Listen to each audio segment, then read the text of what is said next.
रात आ चुकी थी और उस रात जंगल में 4 बच्चे नितिन, सुनील, कार्तिक और मोहित दूसरे गांव में खेलकर अपने गांव लौट कर आ रहे थे। तभी आज तो मजा ही आ गया यार, क्या खेले हम आज। और आज के मैच में उस लल्लू लखन को हराकर तो और ज्यादा मजा आया। हाँ यार सुनील, तू एकदम सही कह रहा है, आज का मैच एकदम यादगार रहा। दोस्तों मुझे ना बहुत प्यास लगी है, चलो एक काम करते हैं, वहाँ पास में कुछ मटके हैं, उनमें पानी जरूर होगा। हम तीनों आगे निकल जाते हैं, तू आजा पानी पीकर। हाँ नितिन, अरे लेकिन 2 मिनट रुक जाओगे तो क्या हो जाएगा तुम तीनों को। जाओ चलो, मैं आ जाऊंगा अकेले। हाँ। मोहित, कार्तिक और सुनील तीनों आगे निकल जाते हैं और नितिन उन मटकों के पास जाकर मटके में से पानी निकालने लगता है। तभी अचानक से उस मटके में से एक बॉडीलेस चुड़ैल बाहर निकलती है। उस चुड़ैल का केवल सिर ही होता है जो हवा में उड़ रहा होता है, लेकिन उसका चेहरा ही देखकर किसी की भी रूह कांप उठती, वो इतनी भयंकर होती है। अब तुम मेरे चंगुल से बचकर नहीं निकल पाओगे नितिन। नितिन वहां से भागने लगता है तो वो चुड़ैल अपने मुंह से आग उगलती है, जिस कारण नितिन के चारों तरफ आग लग जाती है और वो उस आग के चक्रव्यूह में फंस जाता है। मुझे छोड़ दो, मुझसे गलती हो गई, मैंने जानबूझकर कुछ भी मुझे मुझे मुझे छोड़ दो, मैं तो बस पानी पीने आया था। आज पूरे 75 सालों बाद वो भव्य अमावस है जिसमें मेरे कटे सिर की काली शक्तियां जागृत हुई हैं और अब मैं अपने सिर से भी शक्तियों का प्रयोग कर सकती हूँ। प्लीज ऐसा मत करो चुड़ैल, जाने तो मुझे अपने घर जाना है। सुनील, मोहित, कार्तिक, अरे बचाओ मुझे, बचाओ। तुम चाहे कितना भी गला क्यों ना फाड़ लो, लेकिन तुम्हारे दोस्त आज तुम्हारी चीख नहीं सुन पाएंगे, क्योंकि अब तुम इस बिना शरीर वाली सिर कटी चुड़ैल के माया जाल में फंस चुके हो। पूरे 75 साल बाद मैं बोल पा रही हूँ, अपनी शक्तियों का इस्तेमाल कर पा रही हूँ। क्या चाहती हो तुम मुझसे चुड़ैल, क्यों मेरे पीछे पड़ी हो? क्योंकि तुम ही हो वो व्यक्ति जो मेरी कब्र को खोलोगे। मेरा शरीर मेरी कब्र में कैद है और मैं चाहकर भी उसे बाहर नहीं निकाल सकती। ये काम एक आम इंसान ही कर पाएगा और वो हो तुम। तुम अगर मेरा कब्र खोलोगे तो मैं तुम्हें छोड़ दूंगी। तुम्हें बस मेरा कब्र खोलना है। एक बार मुझे मेरा शरीर मिल जाए तो मैं इसे अपने धड़ से जोड़कर इस गांव में भटक सकूंगी। ठीक है चुड़ैल, अगर ये काम करके मेरी जान बच सकती है तो यही सही। नितिन उस चुड़ैल के साथ कब्रिस्तान जाता है जहाँ पर उस चुड़ैल की कब्र होती है। वो उसे अपनी कब्र के पास ले जाती है। चलो खोलो जल्दी मेरी कब्र को। लेकिन जैसे ही नितिन उस कब्र को खोलने जा रहा होता है, तभी उसे वहाँ पर एक बोर्ड दिखाई देता है जिस पर लिखा होता है, जो भी इस कब्र को खोलेगा वो अपनी जान से हाथ धो बैठेगा। ये एक बुरी महिला की कब्र है, इसे खोलने से वो तबाही कर देगी। क्या? नहीं नहीं नहीं, इसका मतलब तुम्हारा कब्र खोलकर मेरी जान चली जाएगी। नहीं नहीं, मैं ये कब्र नहीं खोलूंगा। क्या मूर्ख बच्चे, तुझे ये कब्र खोलना ही पड़ेगा वरना मैं तुझे जिंदा नहीं छोड़ूंगी। मुझे गुस्सा मत दिला। तुम्हें अगर मुझे मारना है तो मारो, लेकिन ये कब्र तो मैं कभी नहीं खोलूंगा। मेरी मौत से अगर मेरे गांव का भला हो रहा होगा तो मुझे ये मौत स्वीकार है। चुड़ैल नितिन की ये बात सुनकर गुस्से से लाल हो जाती है और अपने मुंह से आग उगलकर नितिन को जिंदा जला देती है। तेरी इतनी हिम्मत, ये ले। रात भर नितिन घर नहीं लौटता, जिस कारण उसकी माँ मंजरी बहुत परेशान हो जाती है। सुनील, मोहित, कार्तिक, तुम तीनों इतने लापरवाह कैसे हो सकते हो? तुम तीनों ने मेरे नितिन को उस घने जंगल में अकेले क्यों छोड़ा? भगवान न करे कहीं उसे कुछ हो गया तो। हमें माफ कर दीजिए काकी। काकी चलिए हम सब साथ मिलकर नितिन को ढूंढते हैं, वो हमें मिल जाएगा। हाँ मंजरी काकी, विश्वास रखिए, मिल जाएगा हमारा नितिन। मंजरी और वो तीनों बच्चे अब जंगल में जगह जगह जाकर नितिन को ढूंढने लगते हैं।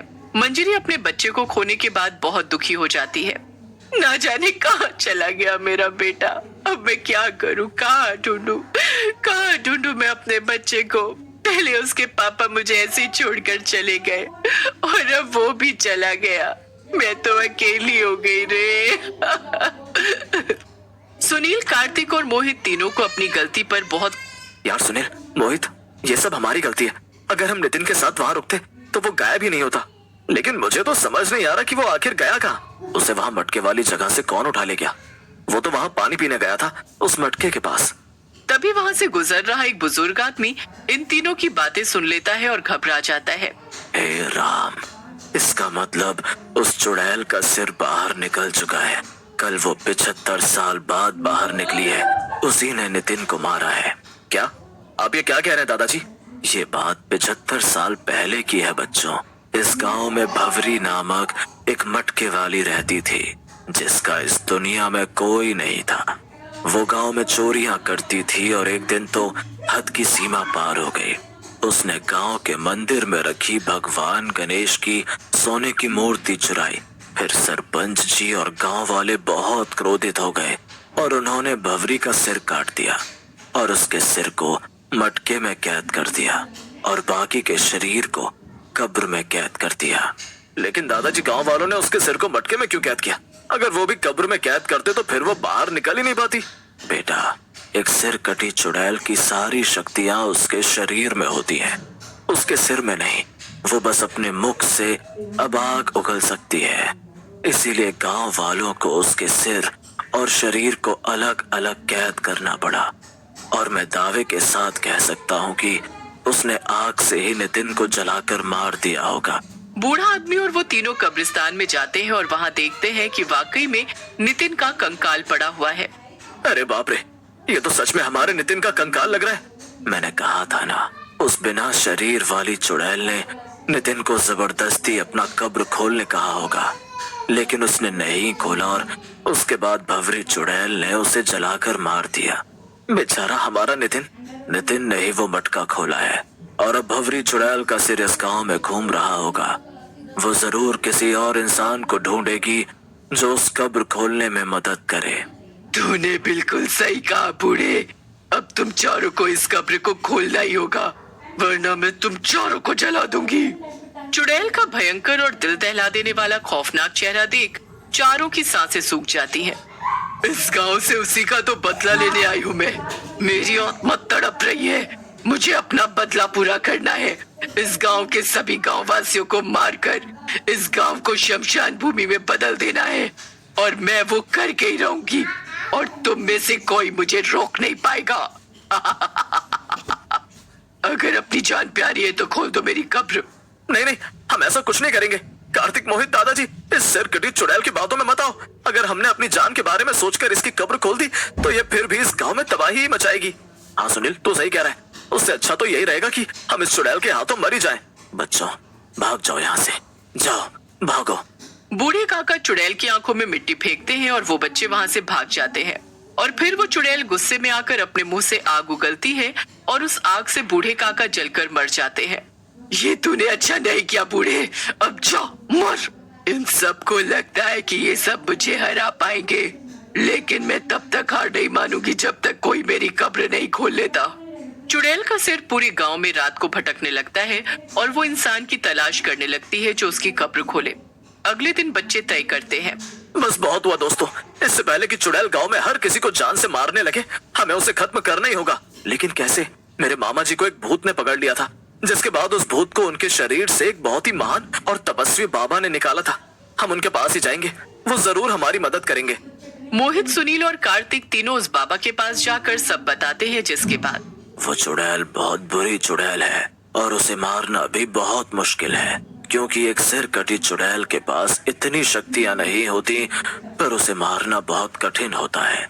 तो अगर हमने उसका कब्र खोलकर उसे उसका शरीर दे दिया तो वो फिर से एक पूरी चुड़ैल बन जाएगी, तब तो हम उसका खात्मा कर सकते हैं ना।